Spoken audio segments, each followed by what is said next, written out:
Hi everybody, I'm Cyndy Ross.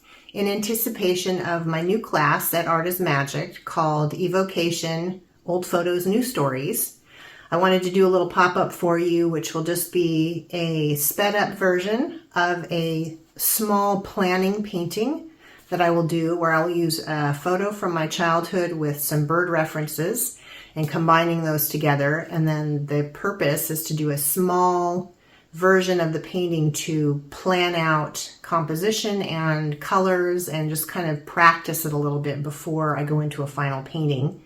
It will be limited. I won't paint the whole thing. It'll just be a couple of values in each area.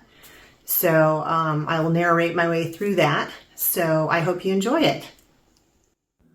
I will be using acrylic paints in a simplified palette of Prussian blue, quinacridone crimson, cadmium yellow medium hue, azo gold in a fluid, not a heavy body for that one, and a titanium white, and then some fluid matte medium to mix into the paints for translucency.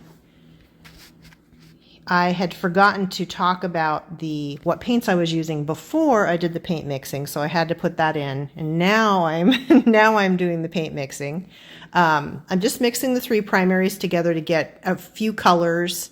I've got like a dirty green, kind of a dirty red. I've got a blue over there on the side, which you can't see.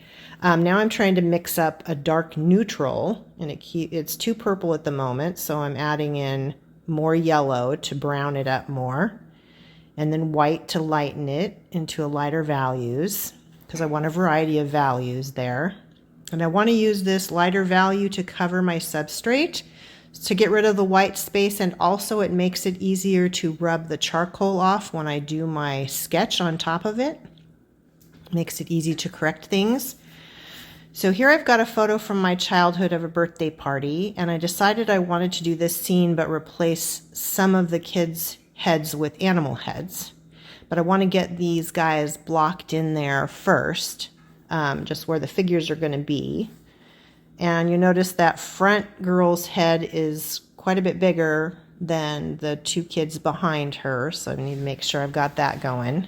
As you can see, as I'm sketching with the vine charcoal, it's a soft vine charcoal, I can easily rub away if I make a mistake or want to correct something, and that's really nice for this. And the paint on the surface makes that easier to do. If it was just the paper, it would be harder to rub away. And I am using a mixed media board for this, which is just really heavy duty. It doesn't buckle. And I'm just laying in the figures. I've got trying to get that table angle in there. That's actually a tricky angle in this photo. And I want to go ahead and put those curtains in, because I think those are an interesting shape in the background. And although I don't want to do a lot of detail in the background, I do like those shapes for that. So I'm going to keep those in there. And then I'm deciding that I want to do the back boy and the front girl with bird heads. And so I've got these two references here of an owl and a quail, and I decided the quail would be in the back, because she's facing, or he is facing, kind of toward the window in the back. And I'm just generally putting in the shape in the basic lines, no detail with the charcoal.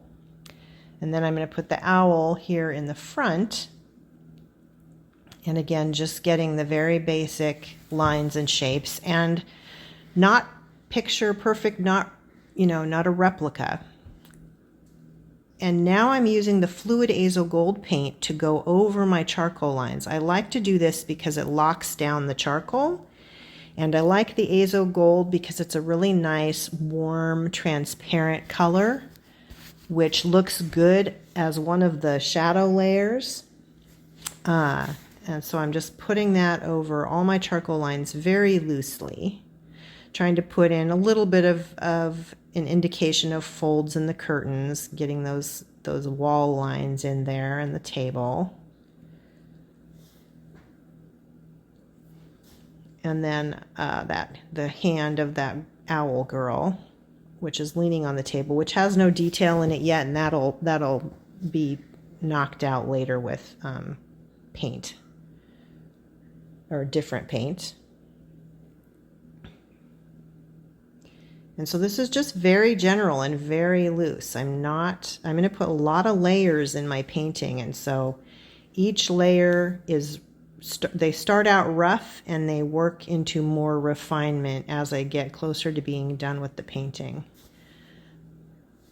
So this is the very loose stage, and also in a planning painting, it's going to be very loose because I'm just trying to work out composition, colors, and any problems I might run into. So I'm mixing up some greenish black. It looks like you can't see some of my palette. It's off camera, so that goes off once in a while. I'm sorry about that, but actually I was mixing up more of that dark neutral to go onto the owl's head. Because I decided to start with a dark value on there instead of a light, and then work a light into it later. And then here I'm putting the light areas that I can see in the reference photo around the eyes and stuff. And this is a very general first layer. And then I decided that I wanted to do some color in the quail instead of it just being gray and brown. So I mixed up a little of a tealish kind of aqua color.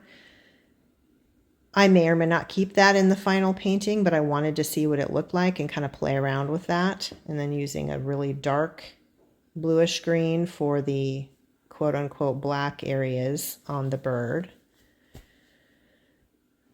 I use the planning paintings to play with colors a lot, and then to see what I want to do, and I can always cover them up too in the planning phase and try a different color if I don't like it. But I like to be brave and bold with my colors and try out unusual color combinations. Here I'm going into the girl's face and putting in the darker shadowy areas on her mouth, nose, and eyes. And then I'm mixing up some really light neutral over on the side there. And I'm going to go in to her neck and back into the owl, into some of those lighter areas just to get some more of those features defined. And I'm just playing with marks with my paintbrush for the feathers, just kind of titching in marks there to see how that looks. Now I'm putting the lighter tones into the little girl's face to bring some shape to that.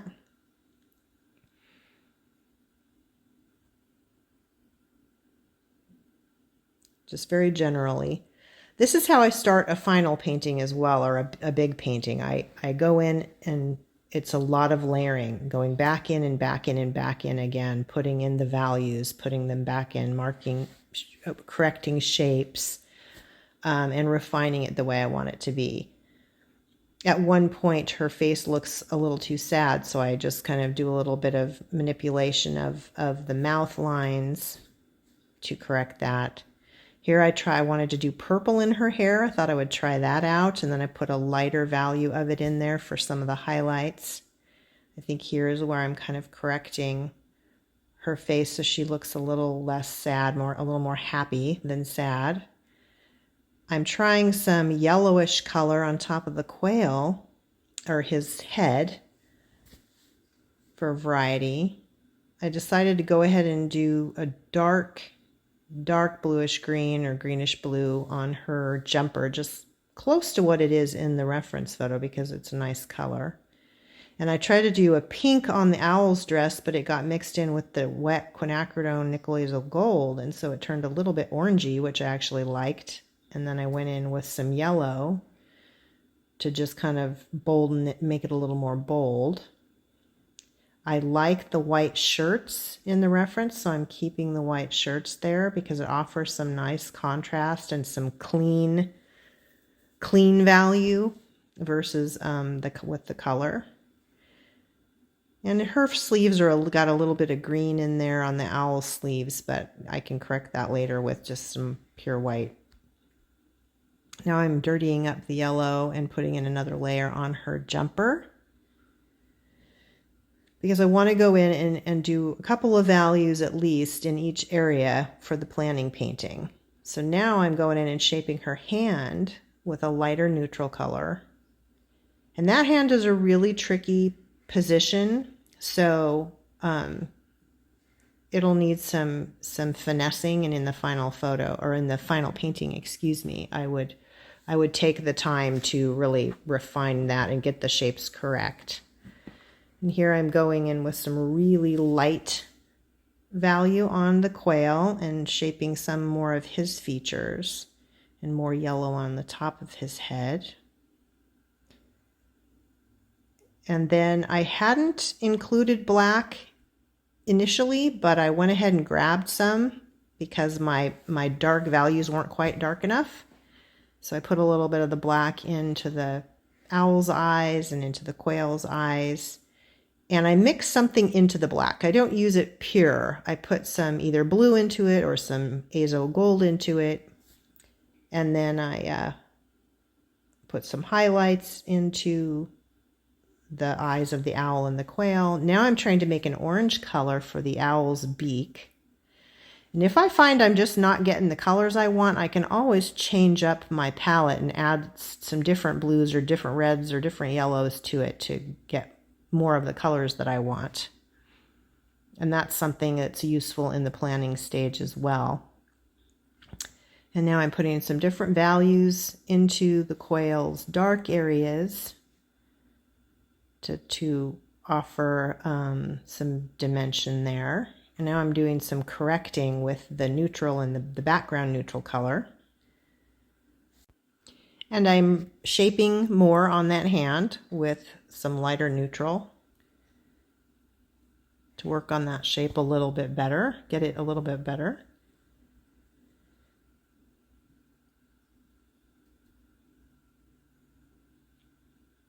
And doing a little bit of correcting on the table, putting some gray on the edge. I decided to try yellow on the tabletop to see how I like that. So I'm mixing up, kind of a knocked back yellow, so it's not too bright. And then I'm correcting the edge of the table with that background neutral color because it's still bothering me. It's a very strange angle. I'll have to work that probably out further in the final painting as well. And then I add a little bit of lighter yellow on top of the table for more dimension, and a little more light yellow into the owl's jumper for more dimension. I decided to make the quail's shirt green, but I think in the final painting I would put a jumper on him too, or at least some kind of different shirt. It's a little too plain, so I would change that later.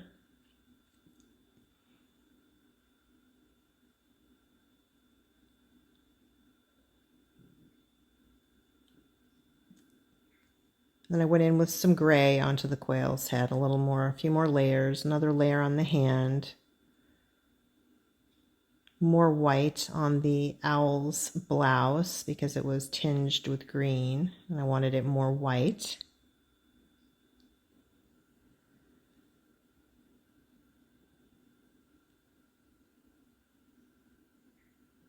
And a little bit of highlights in the little girl's face. So this is probably, I'm working it to about the probably halfway point.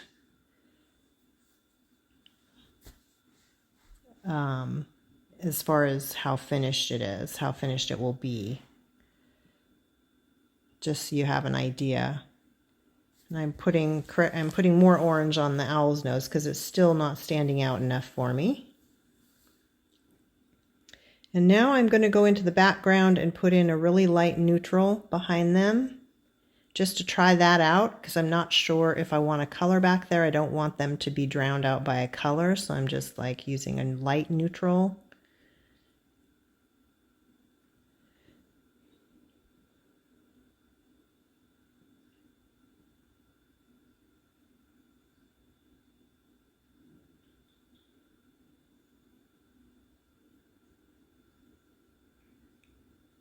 And I'm fixing her jumper a little bit.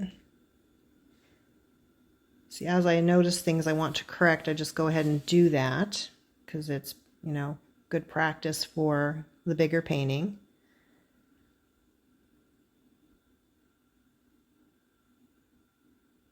Now I'm putting some really light green on the windows and the counter behind the kids. With the red in the curtain, it looks kind of, the curtains, it looks kind of circusy. I like that. I like the look of that. And I'm painting the bottom of the little girl's jumper under the owl's arm because it was missing. And then I'm going to put pink on the curtains just to try that out and see how I like that to go along with that green. That's kind of pretty. I like the bold, fun colors. And then I go in and I put some much lighter, or sorry, some darker green on the windowsill there to make a sill for a different value, and then lighten up the windows. And then some really light pink to highlight a little bit for another value in the curtains for the highlighty value. And of course, in the final painting, there would be a lot more layers that would go, into it, overlapping each other. And I put the red on the curtain ties. And then just a few more little tiny details going back over the quail. Okay, there we go. That is about all I would do for a planning painting. But it gives me a good idea of the placement, and it introduces me to any problems that I might run into when I start the big painting, and it can kind of make me think about some things like, then what am I going to do on the table? Do I want to put cups or a cake or cups or things? I want, you know, the background to be pretty abstracted, but I would put a little more detail in there, and I can kind of think about what I did here and then what I want to do differently or the same in the big painting. So I hope you got something out of this, and thanks for being here, and you guys have a beautiful day.